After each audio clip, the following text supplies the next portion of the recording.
Hello, Sackville, and welcome for the very last time. So, one down, one to go. Paper one wasn't too bad, was it? A few difficult questions. IPv6 was a bit nasty, wasn't it? Anyway, let's jump on with what we're doing today, which is programming languages and integrated development environments. I'm not going to do quizzing because I'm basically doing this so that you can watch it afterwards. So instead, let's focus on this part of paper 2. So this is 2.5, and we're stepping away slightly from the programming which I covered last week, and instead we're going to look at high and low level languages, translators, compilers and interpreters. People often think that paper 2 is all about programming, whereas in fact it's only about a third of it. And yes, you've got some nasty algorithm questions in section B of paper 2, but fundamentally, if you can go away and learn... Oh, by the way, do introduce yourselves in case you're here, and don't forget, I'm here to help you. So if you've got any questions on paper 2, because that's all that's left, just put it in the comments, but don't be afraid to say hello, because I'm here to help you. So if you are here live, just say hello or ask me a question. All right, so yeah, people often think paper 2, it's the programming paper. Yes, it's got some programming ideas in it, how you might go about programming, and some methodology, but actually it's only about a third of the paper. So the high level, low level languages, the purpose of translators is what we're going to be looking at today. And also how you can try to remember the characteristics of an IDE,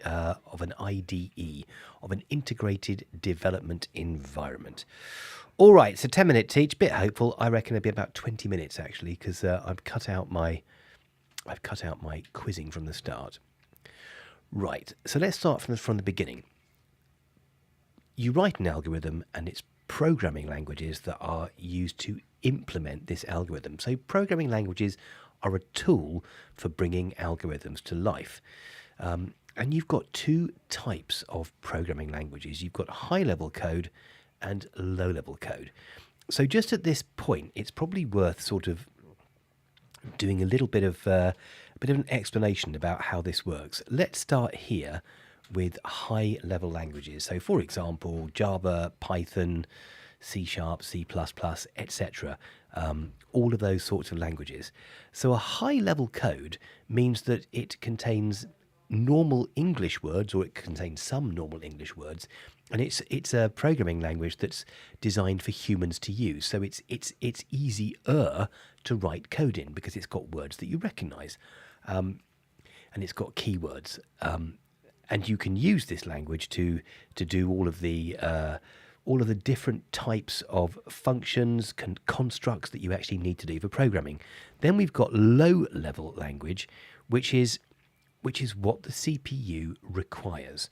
The CPU can only understand, and the word understand is a rubbish word. I'm going to use the word parse, as in, let me spell that for you so it makes sense to you, because it's not P-A-S-S, it's actually, I'll put it up here, it's P-A-R-S-E, okay? So, yeah, it's this guy here. Let's do that. It's P-A-R-S-E. But so when I use the word parse, that means that is the only language that the CPU is actually able to act upon, and parse means that it goes through it. So a low-level language is the language that's required for a CPU to actually operate, okay? So that's what the CPU needs. So in other words, while you might write your program in, I don't know, for example, C, like this guy, let's go back to here, like this guy here, you might write your program in, I don't know, Java or Python, but actually there's a process that needs to happen to turn it into this machine code which the CPU passes or understands, okay? So that's what we're going to talk a little bit about today. There are big marks for this question. In the past, they have given 8 marks for this, so that's a grade boundary plus 1. Right, so let's jump in and do high-level languages. So they could ask a question, something like, what are the benefits of using a high-level language? Well, a high-level language like Python, that you've probably had some experience of, is easier for humans to understand. And you might think, why are we talking about humans? We're all humans, but we don't mean easier for humans to understand as opposed to gerbils or dogs. It means it's easier for humans to understand, but it's not something that the CPU can understand. So that's what we're talking about here, the difference between what a human needs to write a program and what a CPU needs to actually run the program. So you've got two different things there. Right. So that's one mark for you there to say they're easier for humans to understand. If there's multiple marks for this, you could say there are words that are similar to English. Okay, there are English words in there. And it's easier to maintain and read than low-level languages. We'll talk a bit about low-level languages, but a low-level language in binary, for example, just long strings of binary numbers, well, that's quite hard to read, isn't it? Some people could do it, but they're very easy to make mistakes. And programmers can understand most languages, most high-level languages quite easily because there are so many similarities. So, for example, if you learn Python, while Java is different, there are more similarities than there are differences. It's a bit like going from Italian to French, which will mean nothing to you if you don't know languages, but they're quite similar. So they're very, very similar, and they do different types of things.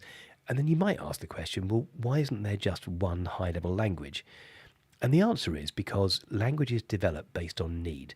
So, for example, if you are writing a program which is going to be for an application to work on the internet, Java would be a logical choice. You've got Python, which is a sort of more general purpose language, and then the likes of C and C# are more like writing applications themselves, like Word or PowerPoint, okay? One of the benefits of writing in a high-level language is that what you write can be translated, and we'll come on to that in a second, for multiple machine architectures. So say, for example, if you write a program in Python and you want it to work across every computer there is, these computers may have different architectures. They may be set up, built in different ways, okay? The CPUs may be different. But if you've got a translation tool, which turns it from high-level to low-level language, the process is called compiling, we'll get to that in a second, then that's what another one of the benefits is that it can be compiled to work with multiple languages. A bit of naming convention here, because they might use this here. So source code is another way for expressing something, a program that's written in a high-level language. That's called source code.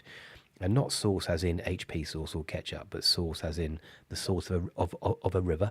Okay, so the source code, where it comes from. That's why that term is used. So that's source code. So they might use the words high-level languages. They might use the phrase source code. All right. So next we go on to low-level languages. So they could ask you, what are the difference between high-level languages and low-level languages, or name some of the characteristics of high-level and low-level languages. So all of this stuff that I have got here, these are the characteristics, okay, of a high-level language. So we'll jump in and have a look at low-level languages.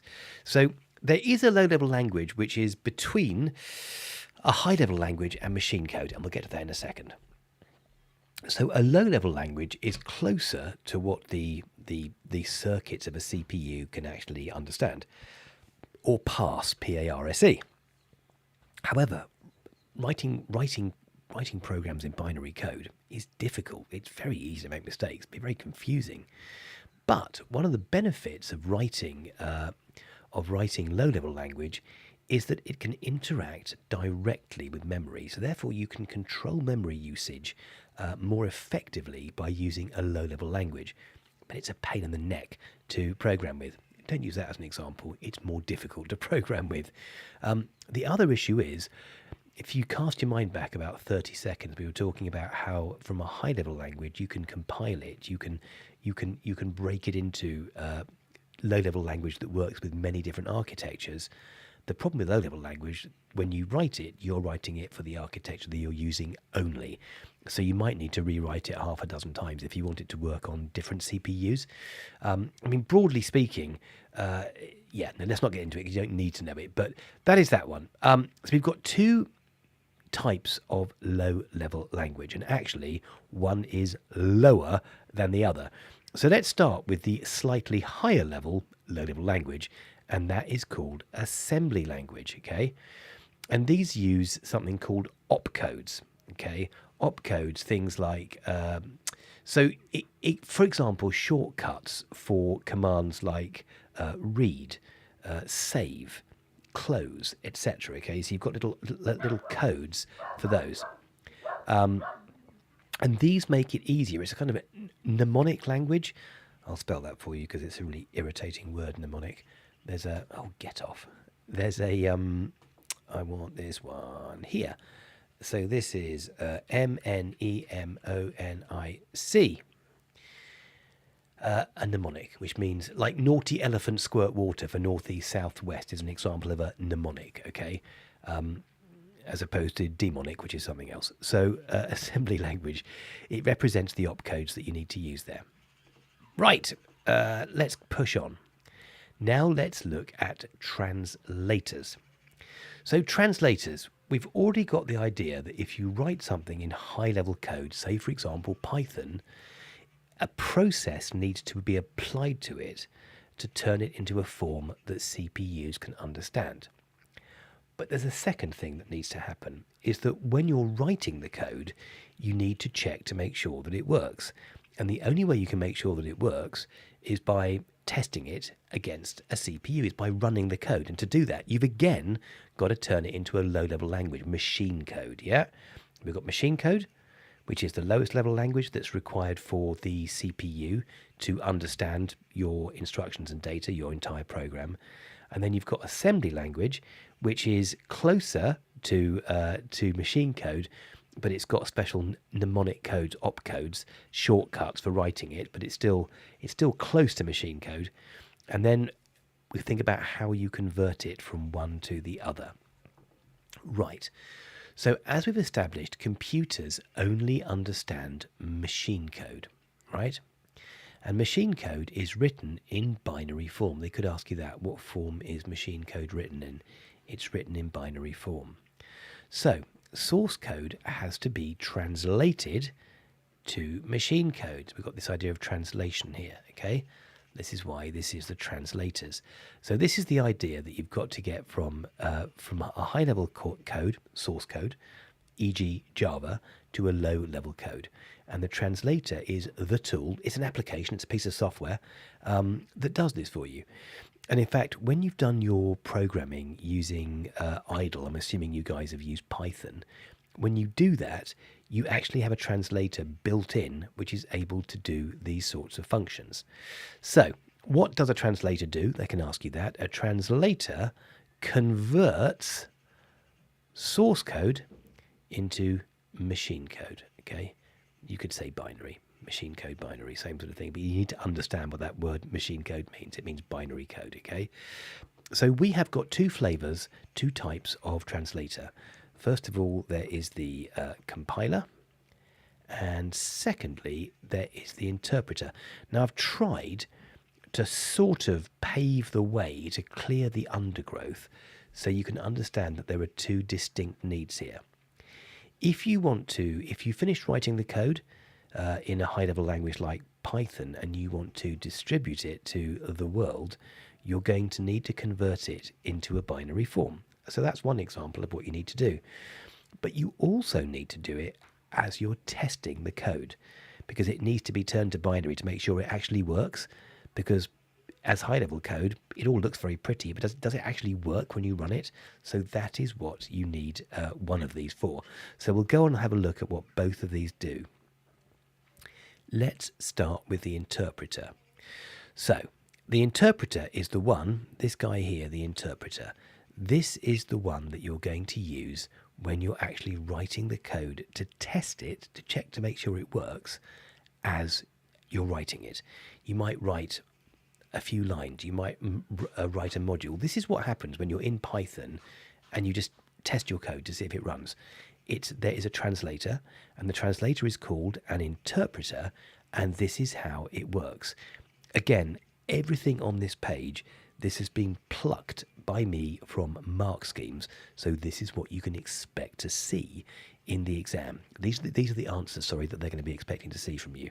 So what are the characteristics of an interpreter, which is a type of translator? How does it work? Well, it reads a line, it translates it, and it executes it. So it'll read a line, and I should put a bit more information for you here, actually. So let's have a go at this. It reads a line, but let me do it with the text here. It reads a line, and the point of that reading a line is that it reads a line of source code or high level. That should be a hyphen there. High level code. E.g., you write a line in Python, you write a line in Java, okay? So it reads a line that you've written, it then translates it, okay, which means it turns it into binary, which is what the CPU needs to understand it, and then it actually runs the code. So that's how it works, right? So that is what an interpreter does. And again, if you've got an hour to spend revising before the exam, learn what an interpreter does. It's nearly always in there, and when it is, it's a big mark question. So the way that an interpreter works is that it reads a line, it translates it, and it executes it. But then what happens if? So if an error occurs, the program stops, and the error is highlighted. And you're thinking, well, that's not very helpful. Well, yes, it is. It is when you're trying to correct the mistakes that you've made in the code. So it'll say, and I'm sure you've done this, it'll say error on line 12. And it'll tell you what the error is. This is what an IDE does, okay? The program stops and the error gets highlighted so that you can correct it, okay? So this requires less memory. That's the plus point of an interpreter. But using an interpreter means it's got to be installed on every machine, and you require the source code. So those are the positives and negatives, that it doesn't need much memory to run the application, the interpreter, but every machine that you want to program on, you've got to install the interpreter, okay? And the source code. Well, the source code's obviously required each time because that's what you're going to be interpreting, but you've got to have a copy of it there, okay? So that is what an interpreter does. Next, we go on to a compiler. So the compiler, this is the one that once you've finished your code, so let me just go back to here for a second. So when you're writing your code, you're going to use the interpreter to make sure that the code actually runs properly and does what it's supposed to do. Highlight errors, fix the errors, highlight errors, fix the errors, and then once you're done, you go on to stage 2, which is you run the compiler. So imagine that your code is finished, it works, it does everything that you want it to do, but now you want to share it with the world. And you can't share the source code, you need to share for it to work on people's computers so they can just install it, double click on an installer, and then run it, it has to be compiled. So this is what a compiler does. So it translates all of the code in one go. It goes through your code line by line, and it translates it into machine code. It also creates an executable file, a word that I struggle to say. So, for example, within the Windows environment, the Windows platform, an executable file is a file with the file extension. The end of the file name is going to be .exe, the .exe files they're called. And that is an executable file, which means you double click on it and then it executes the contents of that folder, and it installs the product for you. So you double click on a .exe file and it says, do you want to install it in the C drive? You click yes, then you click next, finish, and then it sort of whirs for a bit and then it installs it for you. On a Mac it's called a DMG, on Linux I don't know. So when it does this, the code is optimized so that it runs efficiently. That's the really useful thing about it, is the code is optimized when it runs. The problem is with a compiler, it's difficult to debug. And don't forget, going back to here, interpreter, yes. So interpreter is for debugging. You debug using an interpreter. But if you do all of the code, if you compile all of the code, then debugging it means you've got to go back and you've got to compile the entire code again. Okay, so it will take a while to compile the entire code, but you don't want to then find errors in your code when you run it. 'Cause then you've got to go back to your source code, change the error, and then compile the whole thing as you go along. That's why using an interpreter when you're writing the program and getting it right, and then moving on to a compiler once it's fixed and working, so that you can share it with people and put it in and compile it into machine code. Okay, so the problem with compilers is that what you produce will only work on specific architectures, although increasingly it'll work on most architectures, and it does require more memory, and you have less control over memory when you produce a program in this way. So those are the key differences there between a compiler and a translator, between a compiler and an interpreter, and they are both translators. Right, IDE. This stands for, that's not actually on this page, is it? So let's do that. This stands for the Integrated Development Environment. There we go, let me write this out for you. Integrated Development. Go away, OneDrive. Go away, go away. Stop it. It doesn't want to. The Integrated Development. Come back here. Development Environment. Okay, so that's what it stands for, the Integrated Development Environment. So you might think, what a ridiculous name. It's not. It makes sense actually, because let's just pick this apart one by one. The environment is the place in which you're working, so it's an application. It's an application that produces an environment to work in. Development, because you're developing software, and integrated, because it's got multiple tools in one place. Oh, like an editor for writing source code, like a debugger, like a compiler, and like a translator. Okay, so all of those are within this piece of software that you call IDLE, where you write your Python code. So that is what an IDE does. They very often ask for a list of what an IDE provides. So let's go through this. And first of all, we've got the idea of a code editor. Simply where you write your code. No, I don't want that one. I want this one. Simply where you write your code, right? Where you write your code, just here, okay? Let's try that again. Where you write your code. So literally, this is like looking at the, if you imagine the IDE for Python, you can just write text. That's a code editor. It's also got error diagnostic tools, and that's when it highlights errors that you've made when you're writing your code, and even offers alternatives. But we'll say, that isn't part of the syntax error. Okay, those sorts of things. Then we've got the translator, and we've got the different translators that we looked at. Okay, and let me just come out of there for a second. So when it's got translator in there, you can talk about a compiler and an interpreter. All right, those are the two types of translators that you need to know about. It's also got a runtime environment, which means that built into, hence it being integrated development environment, that it's got the environment, which is what it will look like when the program runs. So there's quite a lot of kit, quite a lot of functionality built into an IDE. It lets you write code, it highlights errors, it'll make suggestions, it'll produce documentation for you. There's also two translators, the compiler and the interpreter, and it's got a runtime environment, so you can actually you can see what the program would do, what it would look like, what results it would produce when it's actually running. Okay. So tools and facilities. This again is a list, but it's one that you could do really well to learn, because like I say, this is a way of getting easy marks on paper 2, is just to learn this list. So what is contained within the editor? So we're talking now about the code editor that you use to write your code. It looks a bit like Word for Windows, okay, when you're typing on it. It's just a basic text editor. So what does it contain? It contains color coding.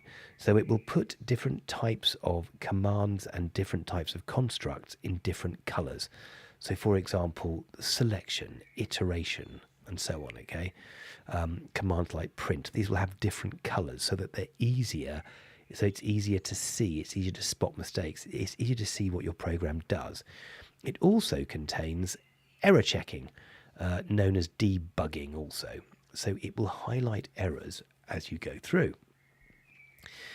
It also does bracket matching. So if you open with a square bracket, it'll produce a second square bracket for you. If you open a curly bracket, it'll give you a curly bracket, a round bracket, okay? It also offers autocomplete. So if you start typing PR, it'll think, you're going to write print? I'll put in print for you, okay? It's also auto indentation. And of course, indentation means that, here's indentation, there's an example. Let me point at this for you. Here is an example of indentation where this line here is indented against this line here. All right, indentation makes it much easier to read code.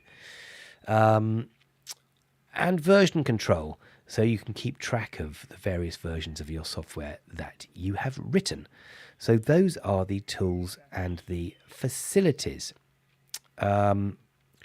Okay, let's go back to the runtime environment and what it does. So the definition for that is that a runtime environment allows the code to run within the computer.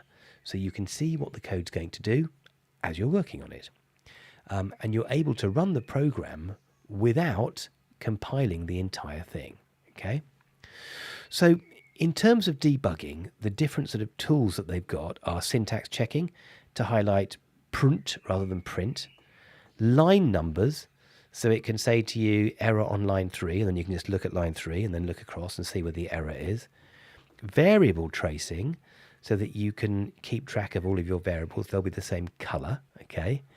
You've also got breakpoints, and you've got stepping. I'm not going to worry too much about those because, frankly, you won't need to know those two. But the first 3 are the ones that you should focus on. Okay, so that is what you need to do. And in terms of recommendations, what I very much suggest you do is that you look at this slide and this one and this guy here, and you make sure that you've got a list of the different features of an IDE, because that is going to get you marks. Also, make sure you're really clear in your head of the difference between a compiler and an interpreter. They're both called translators, but make sure you know the difference between this one, which you use as you write the code to highlight errors, and this one, which you use once you've written the code to compile it into a form, i.e. machine code, that the CPU is able to pass. P-A-R-S-E. You haven't got to use that word, but understand, okay? So that's what you need to know. So guys, good luck with the exam next week. I hope it goes really, really well, and I hope this was useful for you. So yeah, good luck with the exam, and maybe see you again. Bye-bye. Cheerio.